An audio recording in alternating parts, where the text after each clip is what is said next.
had a brother who was a couple of years older than me, and when I was about 10 or 11, he came home with a couple of records, a Django Reinhardt record and a Miles Davis record. And I hadn't really been that aware of music before that, of any interest, because, well, British pop music was not perhaps the most interesting. And I suppose the Elvis thing was happening around that time. But somehow I warmed to that kind of, the different sensibility and perhaps the slightly older feel of the pre-war feel of the Reinhardt gypsy music, and this wonderful intellectual quality of the Miles Davis, which even at that age I really thought had a very special quality. And that intrigued me. I wasn't encouraged to take up an instrument. My mother was quite musical, and perhaps she'd heard me sing, and that is why. But art was more my thing at school. And I ended up being at school near here, actually, and meeting classmates who played instruments. And I was quite keen on the idea. And we formed a little band, and being led by a chap called Pete Martin. And that progressed through our latter stages of school. Then I went to art college in Edinburgh in 1964, and by that time we were playing gigs in pubs. I remember one particular place, Rutherford's Bar in the High Street. I don't think it exists anymore. And I don't quite remember the details, but there was a character who was known as Black Alec, who had a little tobacco tin which he gathered money in from, and people would pay a few shillings or whatever to come and see the band. And what was interesting there was that we would get, I think some of the older local musicians would come along and sit in with us, because the kind of music we were doing was probably small group swing, Basie, Ellington type thing. People in the band at that time, Gerard Dott on clarinet, Pete, and initially Brian Keddy on trombone. But he departed to a more he was more interested in more modern bop type stuff, so he left, and we found George Howden. I saw him playing in a little bar with another group, and we sort of stole him. And I mean, they're both active, I think, as far as I know. Still, George is certainly still active, and Brian, I think, he lives up in Inverness. But he was quite an influential figure in jazz in Edinburgh, Brian. He was the first person I knew who went off to Leeds Music School to do the new jazz course, for instance, when that started. Because in my student days, really, jazz was, there was quite a lot of jazz in the university. There was a university jazz club which had been called the Rhythm Club, and that operated at lunchtime. So you get good local jazz musicians and some of the students who, medical students, law students. And there's some quite proficient guys at the time, like Alan Anderson, who's still playing piano in Edinburgh today, and he was always a great musician. Met Jack Finlay, another great piano player, brother of Tom Finlay, and Charles Alexander, who was actually at school with me, he was a bit the year above me at school, and he was a guitar player.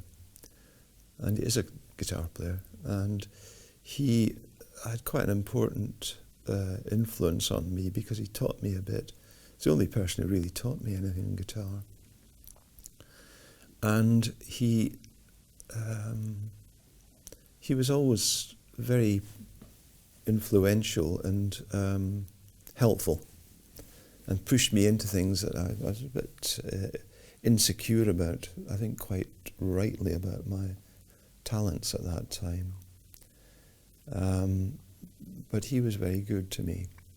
Can I just take you back a bit then? Because the bit I've missed is with your mum not providing music, and suddenly you're in a band. So we need to cover the bit about what instrument you took up, why you decided to, and where you got it from. So if I can go back to that, if you wouldn't mind. Yeah, I basically,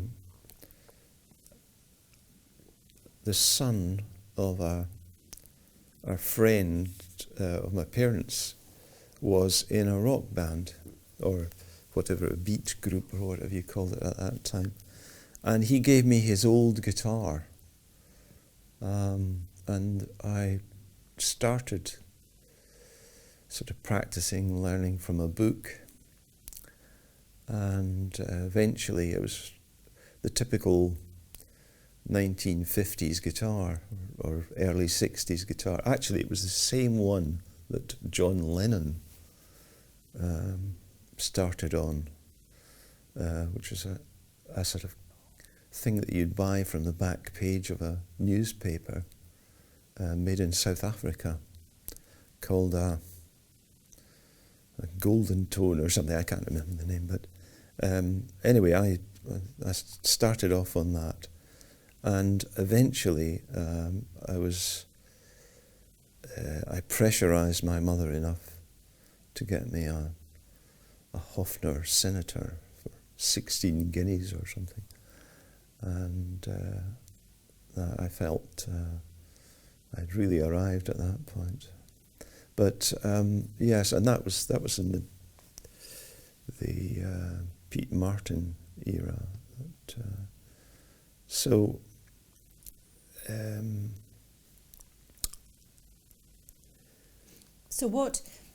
you're at university, and there's jazz clubs, and you're obviously. Well, I wasn't at university. I was at the art college, which was a separate institution and had a very different ethic, because we had to work all the time, and it was quite difficult to escape to. And my friends who were at university would be in the pub at lunchtime, and we couldn't really do that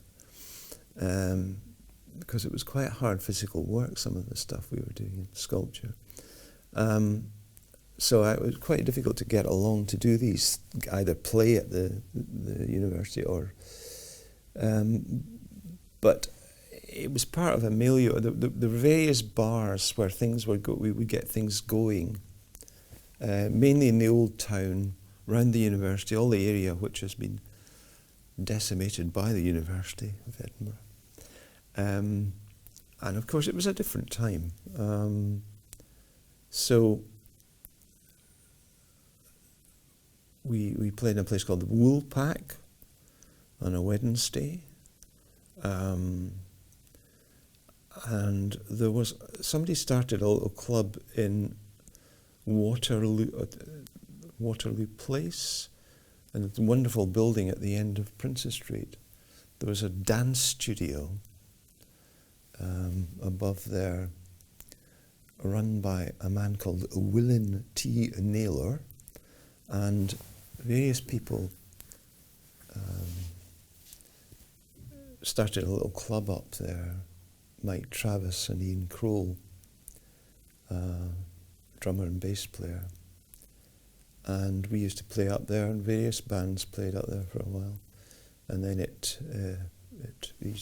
moved on. But I'm kind of racing about. The thing about all this is there's a lot of intersecting kind of characters and people. Can I take you specifically then? So were you part of just one band and that you did these gigs and you were paid for them, or were you just, was it much more peripatetic and you were just playing where you got the opportunities for pleasure? Tell me more about how the actual being in a band functioned. That's an interesting question, because I played with Pete Martin up until that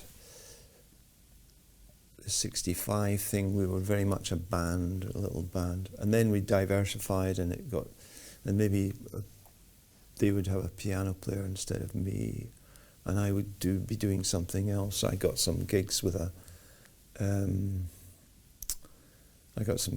dance trio. I used to work with them, and that was quite useful because, I mean, it seems strange nowadays, but I could live off my grant and the proceeds of a few commercial gigs,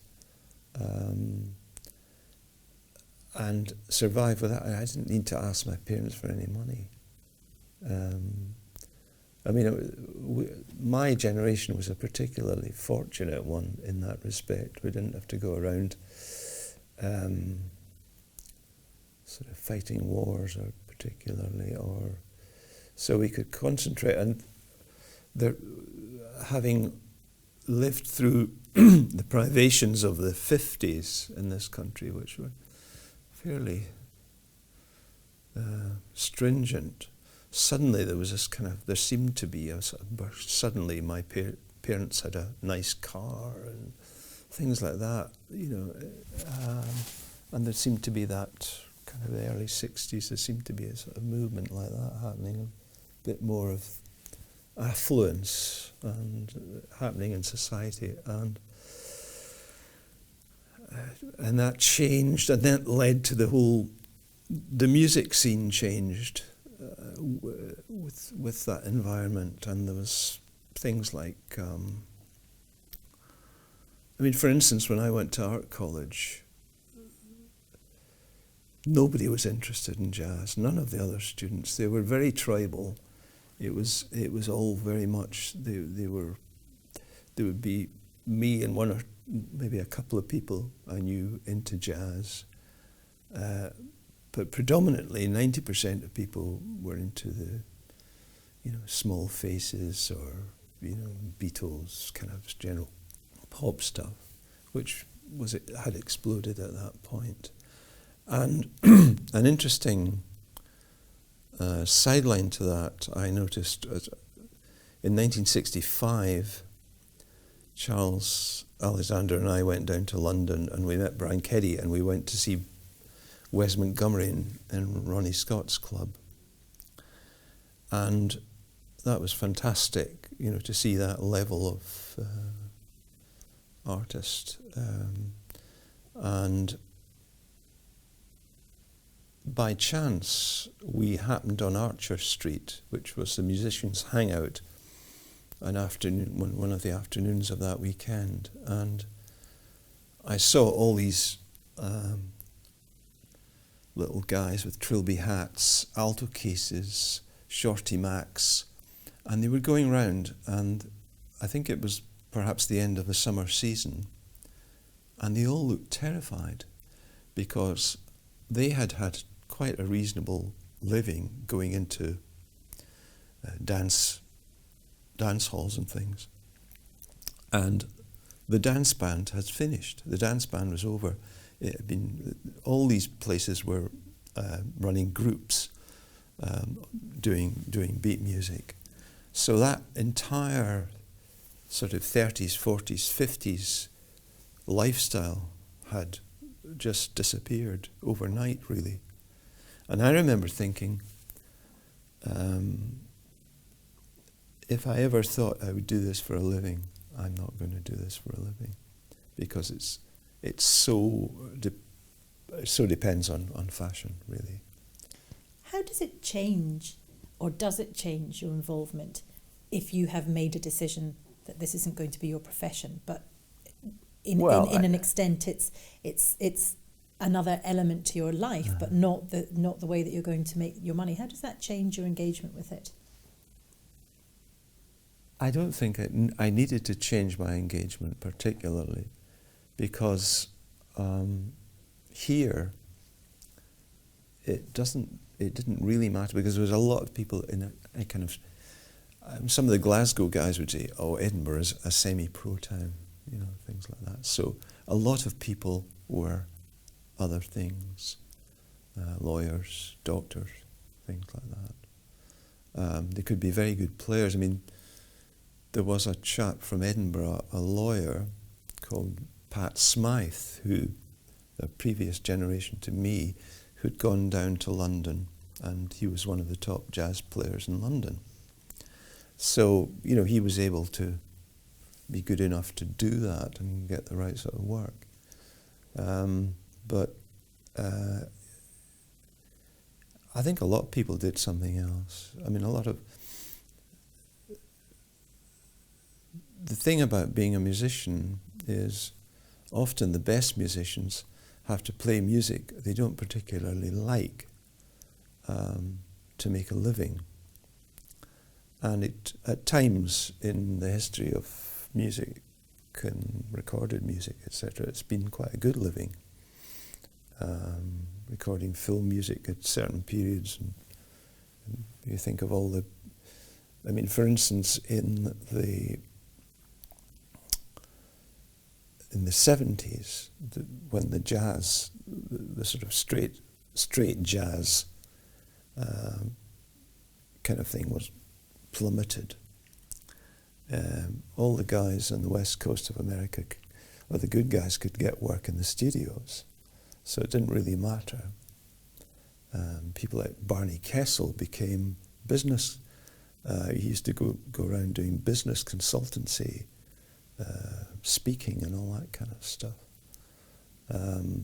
Because there was no, I remember that there was a really nice chap who, edit that, one of the places where musicians hung out in Edinburgh in the 60s was Paddy's Bar on a Saturday afternoon. We'd all go and sort of pick up on stuff. And there was a very nice man who came to that on a regular basis, and his name was Pete Shilvers. And he had been a guitarist. He was from London, and he'd been a guitarist with the Ted Heath band. But for a variety of reasons, he'd ended up managing a hotel in out in North Berwick. But he talked about, he was friendly with Ronnie Scott and people like that, and he said he'd been in Ronnie Scott's to see, he'd been in with Ronnie Scott over in America, in Manhattan, and he'd seen Bill Evans play and they were the only people there, the Bill Evans trio. And that was slightly later. He told me that would be in the early 70s. So that showed you how, for such an iconic person to have generate no kind of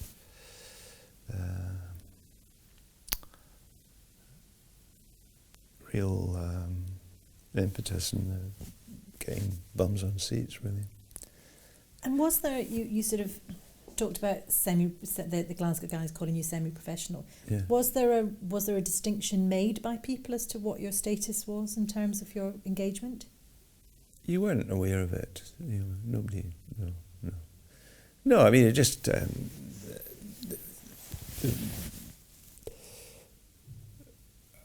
wasn't really. I think people, if you were good enough, you got the gig. If you made the right sound, you got the gig, really, Didn't matter what you did.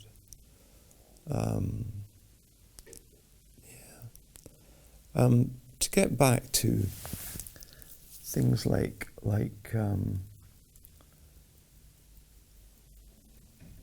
there were some really good, some names I want to mention.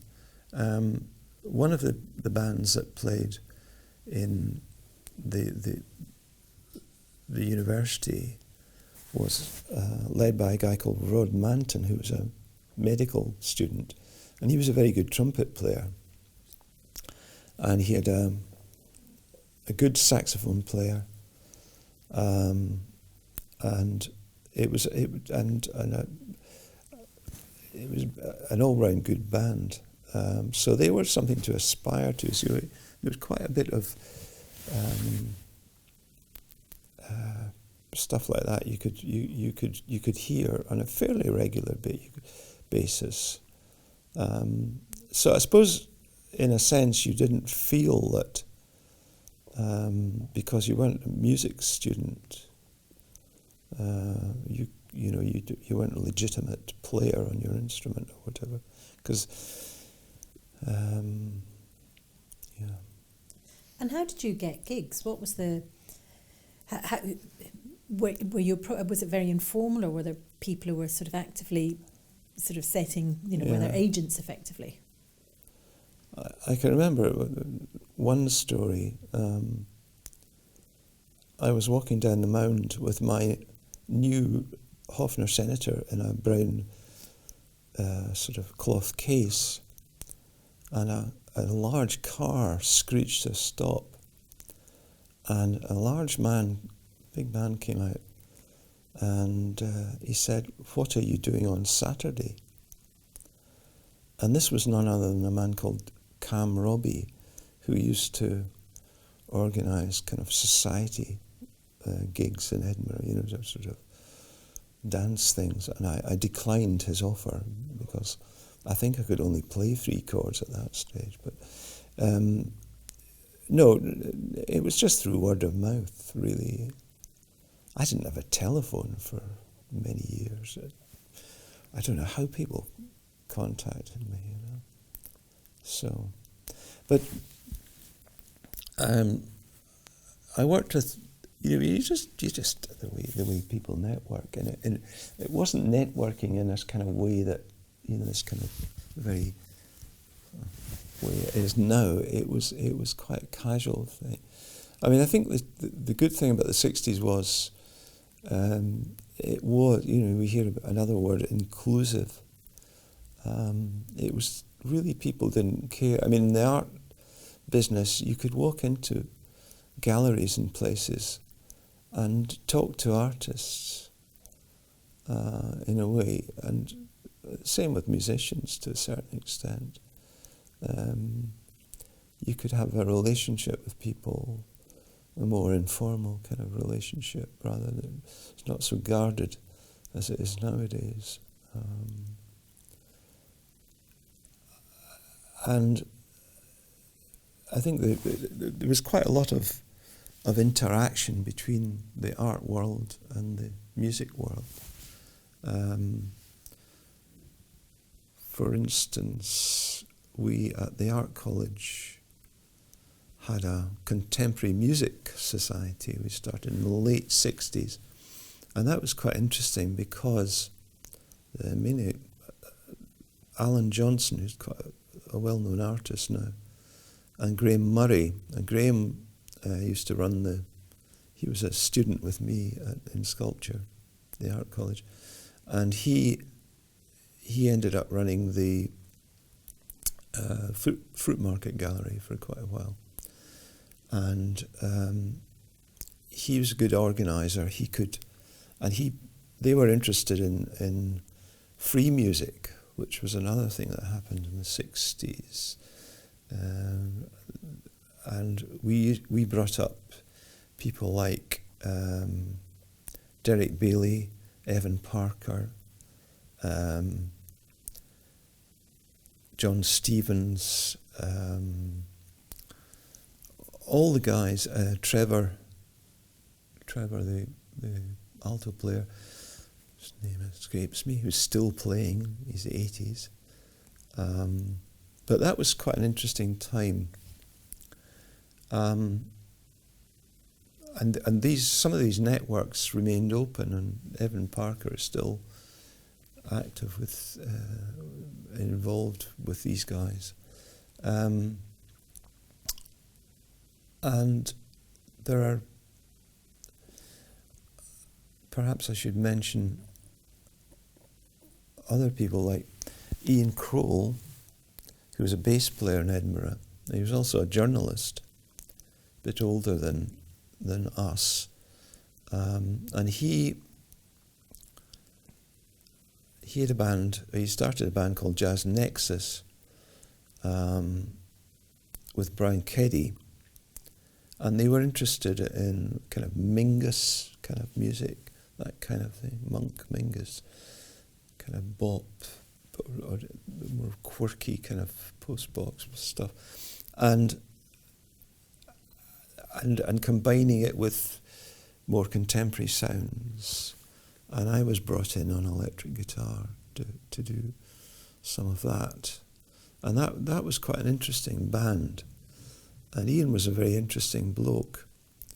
And he was one of the people who, along with another person that I met in the mid to late 60s, Bill Kyle, who went on to run the jazz bar here, start all that. And Bill and Ian, they were quite visionary in terms of seeing the idea of, Bill was the most incredibly energetic sort of guy. He would, if the music was interesting, he'd drive for miles and miles to play, and he was never interested in the money. He was always interested in the music. A remarkable guy, and we got on pretty well, and he used to come to. By that time, I'd made friends with a guy called Howard Copeland and another who was a saxophone player. Interesting guy, interesting player, and a piano player called Tom Mercer, and we had another band with them. So there's quite a few things going.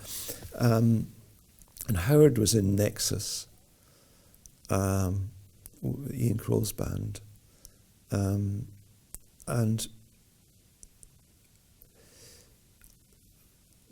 Ian had a sense of he had a promotional sense, and he was able to get us gigs and playing in Dingwall Cathedral and quite unusual kind of venues, and that was interesting. And so you had, and also Bill Kyle would start to organise places to play and identify places to play.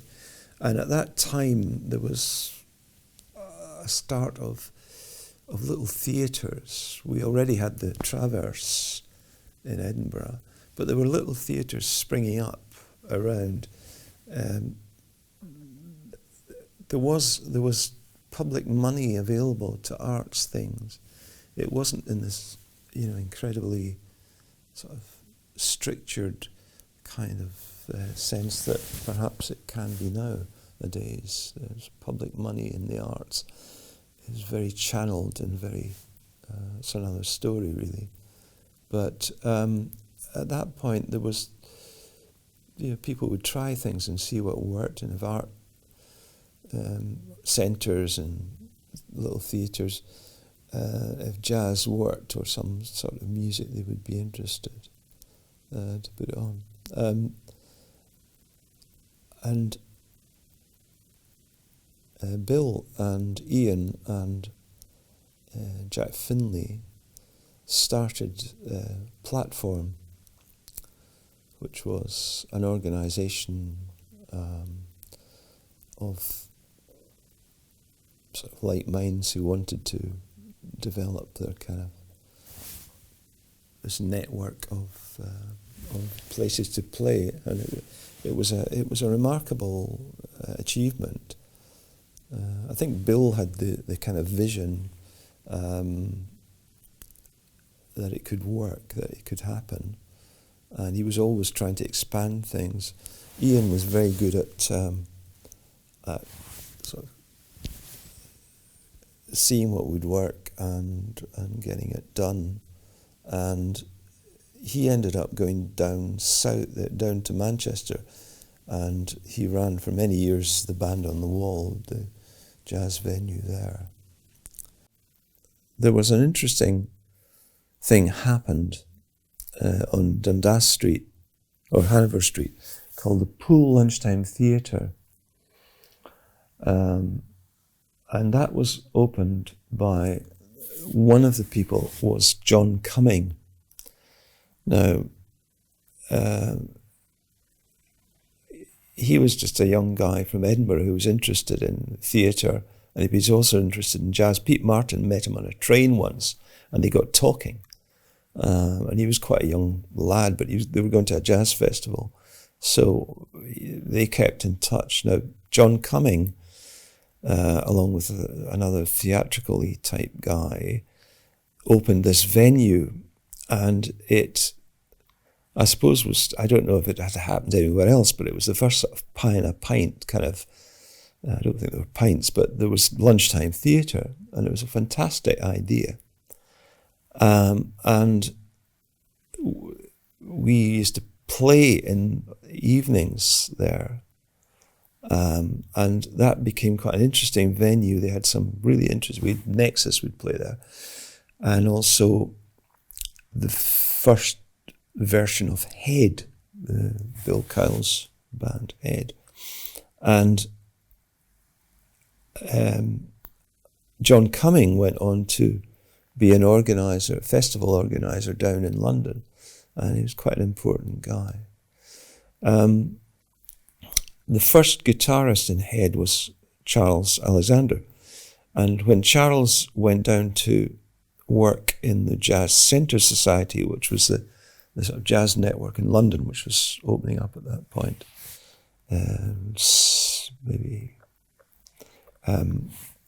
I took over from him in Head, along with Gordon Cruikshank.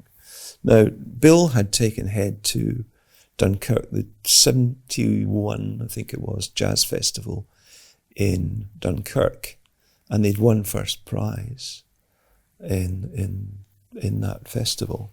So he was really instrumental in sort of raising the level of ambition, in a sense of, and that was, I think, the milieu thing. I can remember, for instance, 1971, meeting John Davis, who wrote he was one of the co-writers of the music in Head. He was a very interesting guy. He was from Manchester. Again, he was another sort of polymath character. He was a psychologist, and he ended up professor of psychology in Strathclyde University. But he was just a remarkable character. I remember taking him from the Pool Theatre down, having the keys of the 57 gallery, and I was able to show him my exhibition of sound sculpture that I had in the 57 gallery, which I got an Arts Council grant for then.